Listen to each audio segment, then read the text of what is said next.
Hey, welcome to the VET S.O.S.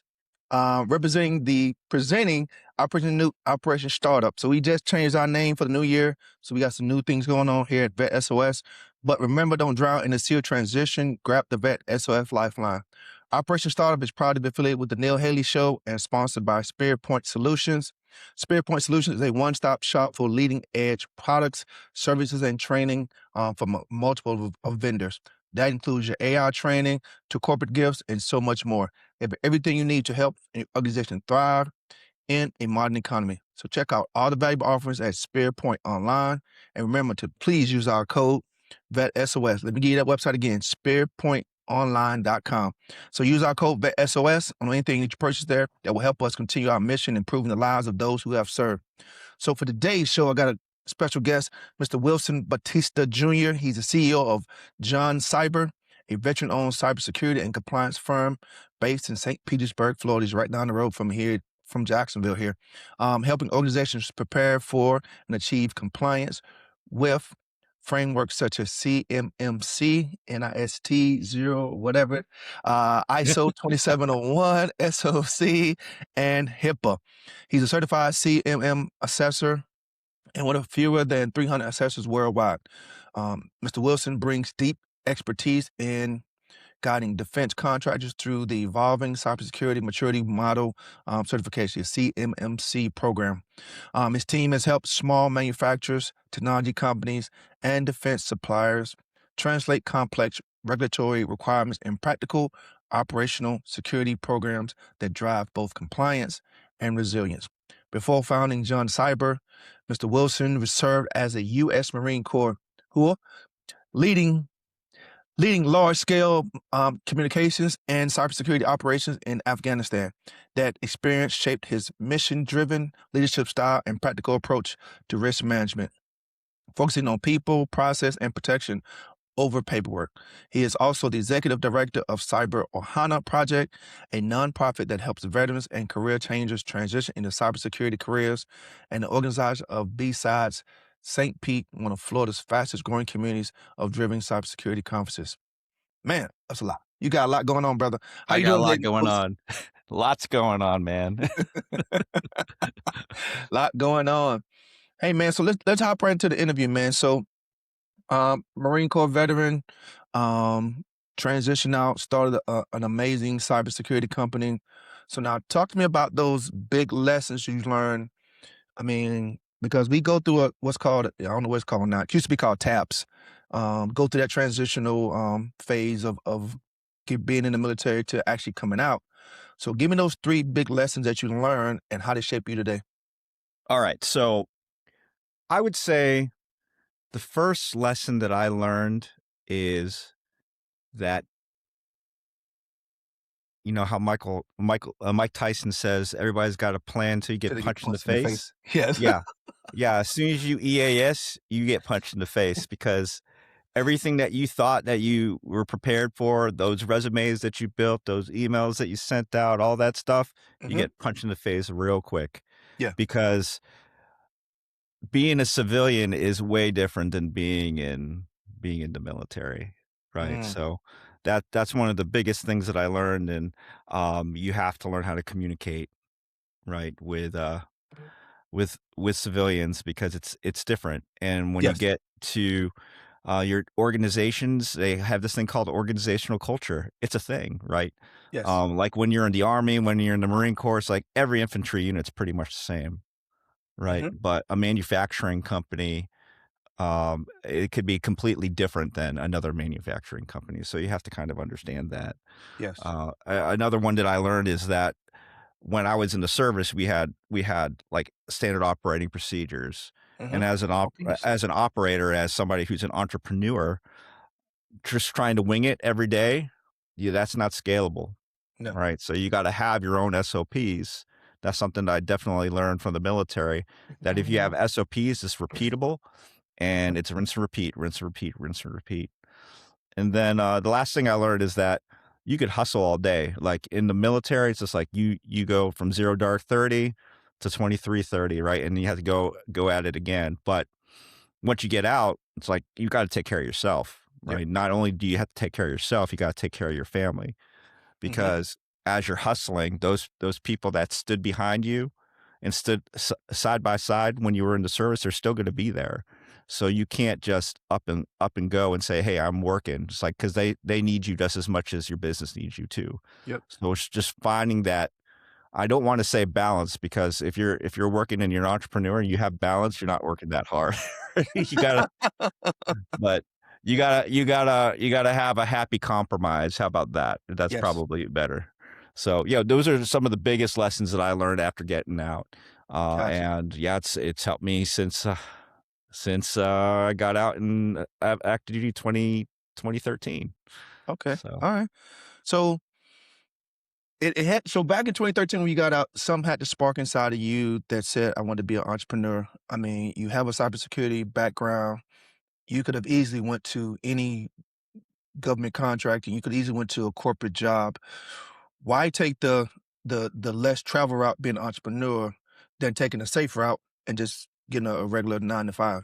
well, I'm going to be honest with you. I didn't go entrepreneur right away. Okay. Right. So I did go defense contracting for a little Okay. bit. And I said, you know what, I'm kind of tired working for the government. I want to, see what the corporate life is like. Mm-hmm. And then I lived the corporate life a little bit and I was like, okay, I did this for like 2.5 years. And I was just like, okay, well, let me see if I could do a leadership position at a manufacturing company, you Mm-hmm.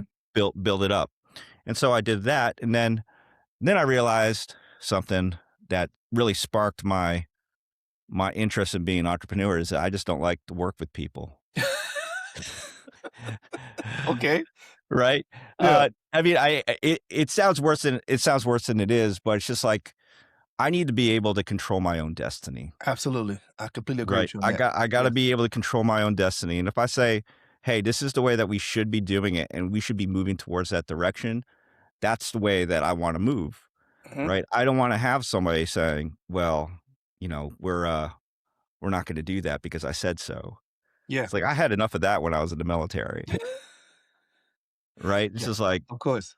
right. So it's if I have some control over my destiny, and it's not about like wealth or anything like that. It's just like I want to be able to trip and learn, right? Amen. And I want to be able to have this kind of experience to where I am taking real accountability, real ownership, right? It is a risk. It's not safe and it's hard, but I want to be able to look myself in the mirror and say, I did this. Yep. And that's what kind of pushes me every day. Yeah. So what was the spark? It's like, I want true accountability for myself. I want true accountability for my success. I want to build something called my own. Mm-hmm. And then if people don't like them, then that's tough. Yeah. But I did it. I did it, not anybody else. Yeah. It's like the song says, I did it my way. Yep. Absolutely. I love that, man. Definitely having control over your schedule, your day to day and the mission set and all of that. Really, entrepreneurs doing that every day. Oh So yeah. love that. So now, you kind of made a transition out. You transitioned to a few jobs. Now, jumped into the entrepreneur. Were you still kind of part time, or were you still kind of dibbing dabbing? Like, what were you kind of doing once you Oof. decided to go entrepreneur? Well, I want to say that I knew that I was going to jump right in, Okay. right? I didn't have a side hustle, so to Okay. speak, right? Because that is a way to get into entrepreneurship is that you have a full-time job and then you do your side hustle and hopefully Hmm. that grows. I decided I was just not going to work for jerks anymore. And I said, you know what? I'm going to give you 2 weeks Yeah. and I'm going to do my own thing and I'm going to figure it out. Yeah. Right. And what happened was, I started my own thing Got you. and it's been super rewarding and I wouldn't change it for the world. Got you. So you jump right into the deep end, ready to go into entrepreneur. Now we know that being an entrepreneur ain't the best all the time. It's some trials and tribulations, especially when you used to getting a check every 2 weeks or whenever you get a check in a Hmm. corporate setting. What was the hardest part about that, or just being an entrepreneur, or frustrating, and how'd you deal with that? So I want to say that one of the most frustrating things about being an entrepreneur at the very beginning is finding your first jobs, Mm, right? Because I was a consultant, right? And I wanted to I wanted to consult people in cybersecurity, and people were mhm, like, "Oh yeah, you need cybersecurity," but also people have to pay for that consulting service. So I mhm. had to go back to my Marine Corps recruiting days, use my personal selling skills to get Yeah, people to buy something that otherwise they wouldn't have paid money for, right? They would say, "Hey, this is just kind of part of what my IT team does." yeah. But I did find my niche working in defense with a lot of defense contractors, and doing that. And part of the struggle of being a consultant is that you have to always be looking for the next job, right? Mhm, Because when you're on a project, that project will eventually end. mhm. And then you got to find another project. So as you're doing the project, you need to find another project to potentially line up for the future. Yes. So what I realized was in the very beginning is that I am not scalable. Mm, I am not scalable. And there's only so much I can do. And if I want stable income, I need to have what we call recurring revenue. And so my business transformed from being just a solely a project-based business now to a recurring revenue business, a service line business that I know how much money comes in every month, which is a yes. lot easier for me as an entrepreneur to make sure that I could pay the bills, keep the lights on, Yep. pay my people. Mhm. That's what it is, man. So now, and what's been the most rewarding part for you as being an entrepreneur? Kinda go ahead. So I would say the most rewarding thing from a personal point of view Mhm, is I'm able to spend a lot of time with my family. I mm, get to when I was in the service, like a week after my daughter was born, I went to officer candidate school, right? mm, And that was like 10 weeks. And then I came home for a week or two. And then I went to the basic school for another 6 months. I came home for 2 weeks. And then I went to MOS school, right? mhm. And then I came home for like 4 months and I shipped off to Afghanistan. So if Wow. you could imagine all that time for a year, and if you could imagine all that time that I'd missed, what what like life events happened that I missed that I'm never going to get back. Yeah. And so being an entrepreneur has allowed me to, I don't want to say make up, but I could go to my daughter's basketball and volleyball games. I could go Yeah. see my son, his art shows. I could see him go play guitar. I could go to lunch with my wife during the day. Mhm. You know, those are moments in time that I will not have if I was a corporate 9 to 5 person. Yeah. That flexibility to be able to do whatever I need to do is great. Now, Yep. from a professional side, I've learned so much. Like, when you're a corporate person, when you're a 9 to 5er, you may have that one job that you do. You know how to turn that wheel. But as Mhm. an entrepreneur, you have to know how all the gears work. Yes. Right? It's not you could say, "Oh, yeah, it's just easy. You just outsource it," right? But you, like, talk about marketing, Yeah. like, how many traps have I fallen in when I'm like, "Okay, I'm gonna pay $7,000 for a funnel," Yes. right? That doesn't work. Right? That was a good lesson. Yes, That was exactly. that was a good early on lesson. It's just like, well, if you don't know anything about marketing, you should know that $7,000 for a funnel that you don't know exactly how it works is probably not a good investment, right? So I learned that the hard way, right? And so now I'm able to take all these decisions that have to be made and look at all the experience that I had and be like, yeah, that's not going to work. Or that's a good idea. Let's run with it for a little bit to see how well it will work. And if it does Mhm. get traction, we can move forward. Yeah. So all of that experience that I've gotten has been the most rewarding thing as an entrepreneur because now I understand how businesses work. I know how people think. I'm able to answer questions quickly and solve problems a lot faster. when it comes to business, and I'm able to relate to business owners when it comes to investment into cybersecurity or their technology investments. Yeah, So that's been a really rewarding experience for me.